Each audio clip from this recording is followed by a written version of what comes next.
Hey, y'all, it's Shira Lakeisha. I hope y'all are having a great and amazing day. Man, when I tell y'all I'm sleepy, I am sleepy. I am really sleepy, y'all, but look, we're gonna show up anyways. We're gonna show up and show out. Say that, y'all. We're gonna show up and show out, okay? But anyhow, I'm gonna be with y'all briefly. As y'all know, we coming from 31 notes of Proverbs to you, and keep in mind that these messages are timeless. But when I tell y'all I'm gonna be brief tonight, I'm really gonna be brief tonight. But again, we still gonna show up and show out, okay? So we coming from Proverbs chapter 6, verse 10 through 11, and this is note 6, okay? Because we on chapter 6. You want to read the whole chapter. However, we just zeroing in on a couple of verses because it's a note to you, all right? But here's what it reads. It says here, a little sleep, a little slumber, a little folding of the hands to sleep, so shall poverty come on you like a prowler. And it says here, and your need like an armed man, and your need like an armed man, meaning you armed like you basically can't do nothing, okay? So I was like, man, that's deep. It says a little sleep, a little slumber. So, man, the Bible can talk to us in all aspects of our lives, as you can see, right? And right now, this is right here basically talking about work ethics. And this ain't Sheba speaking. This is what the words say. We're in the book of Proverbs. The book of Proverbs is talking about work ethics right now, okay? And it says a little sleep, a little slumber, a little folding of the hands, so shall poverty come on you like a prowler. Meaning, if you want something, you got to go get it. Meaning, you cannot be sleeping during seed time. So, what I want to get on here with y'all tonight, because since, like I said, I'm not about to be on here long, I want to be on here tonight, and I want to encourage y'all and pray that y'all know when it's seed time. Meaning you not sleeping during seed time. You going after your goals and dreams. You relentless, okay? Say relentless.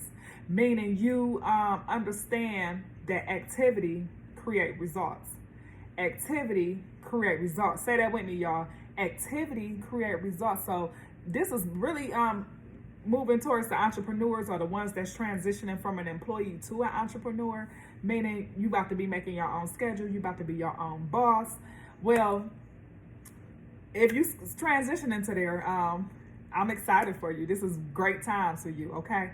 However, you got to keep in mind, this is on, if it is to be, it's up to me. Say that, okay? If it is to be, it is up to me. Meaning, we can't make decisions on how we feel when you entrepreneurs, or when you got your own business and you getting it running, especially when you first getting it up and running. You cannot make decisions off your feelings. You gonna make some sacrifices. You gonna do some things that's uncomfortable. You gonna have to stretch yourself, okay? But God will look down and he will reward us for our faith. He will reward you for your faith, okay? So I want to encourage you tonight, because if somebody is sleeping during seed time, the only thing I can think of is that meaning that you are fighting doubt. You fighting disbelief. You fighting some spiritual warfares maybe, and you like, man, what's going on? You know, I want to do this, but I can't find myself to get up and get to where I'm going. So I'm praying right now that you break that, okay? You praying, you ask God to break that, okay? I rebuke it right now in the name of Jesus, okay? Because this seed time, okay? And then when the harvest comes, then you can rest a little bit. But right now, during seed times, you getting it up and going, it ain't no send back waxing. It ain't no scrolling through social media. You know, it's just some things that you have to change, okay? And as one of my coaches used to say, he used to say, you're going to either deal with the pain of discipline, or you're going to deal with the pain of regret. And you got to keep in mind, it's going to be a pain on each side, okay? Each side, discipline or regret, okay? Or look at it this way, no pain, no glory. You know, work hard, play hard. You ever heard somebody say work hard, play hard? You know, it's just in that nature, okay? So I told y'all I was going to be, I was going to be brief with this, but I love this conversation about entrepreneurship and mindset and everything, y'all. I just love it. And that's why I get to talking about it more than what I'm supposed to be. But I just wanted to hit real quick. Like when I was in sales, y'all, just a quick testimony. Every 90 days, y'all, they used to have a contest where based on how much cash you made, how much premium you produced it, and how many people you recruited to your team. I'm talking about your team as a whole, like you and your team. Every 90 days, they used to pay for our hotel room, pay for our breakfast, the night before we get to go out to dinner with the elite people, And it was always 3 top winners, okay? And guess who was always number 1, y'all?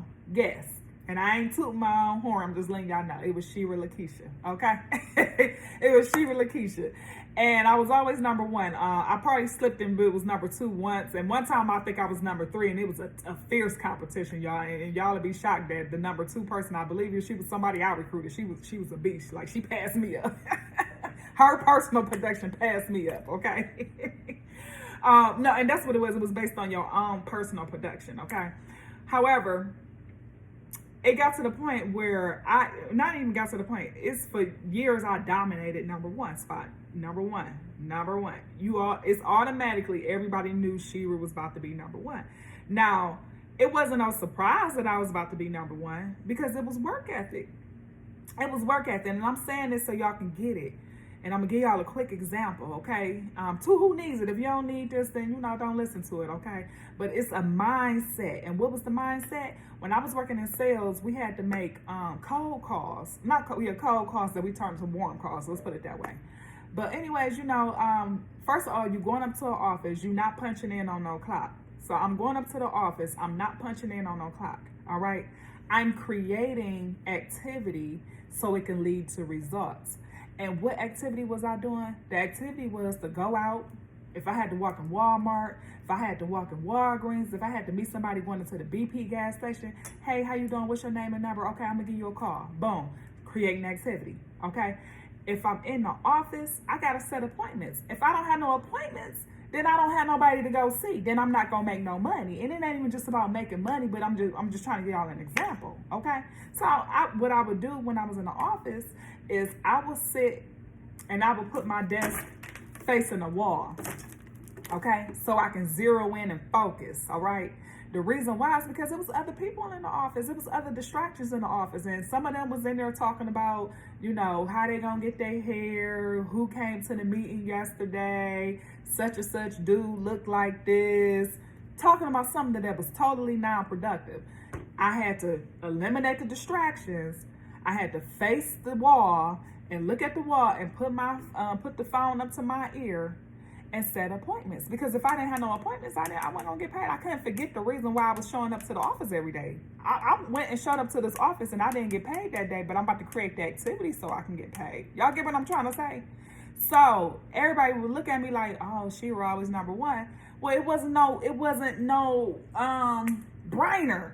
The reason why at that time, and I'm not tooting my own horn, I'm just telling you some real practical things that I had to do to get those results, is because I had to zero in.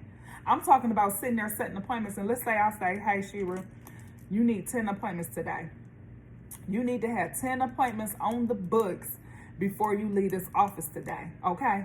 Or Shira, you got between 8 a.m. and 2 p.m. to have 10 appointments set, okay?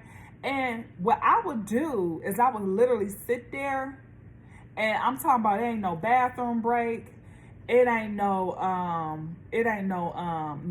food break, like none of that until I set those 10 appointments. Meaning I had to program myself and reward myself based on what I did, like me keeping my word to myself or creating like, okay, I got these 10 appointments, now I can eat. But if I ain't had them 10 appointments, I can't eat.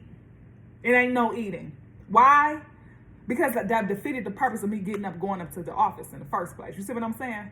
So anyways, I ain't tooting my own horn, but I was able to accomplish some great things while I was working in there. And I'm not going to even say I was the greatest person in the company, y'all, okay? Because the company was a massive company. I mean, it had some heavy hitters up in there, okay? It had some heavy hitters, okay? But I'm talking about in the little space that I was in, around that time, when I look back and I think about it, it was a no-brainer, okay? Because you do things that other people are not willing to do. So I said all that to say is, ask God to lead and guide you so that you can get the proper results, so that you can get out of being sick and tired of being sick and tired, so you can get out of those conditions where you feel like you got the shackles on and you feel like you limited in life. I'm praying that God take the limits off. He break the chains of limits. He break the chains of strongholds in the family. He break the chains of doubt. He break the chains of fear in your life, y'all. I'm praying for that, okay?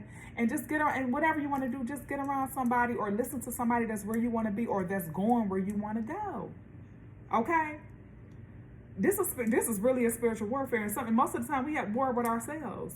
You know, we're fighting with our old self. Okay, on becoming the person who we want to become. All right. So, anyways, y'all, I'm done, y'all. I really went in a little longer than I expected, but I'm about to be done right now with this video for tonight. But in the meantime, I hope and pray y'all are having a great and amazing day, and I will see y'all in the next video. All right. Good night.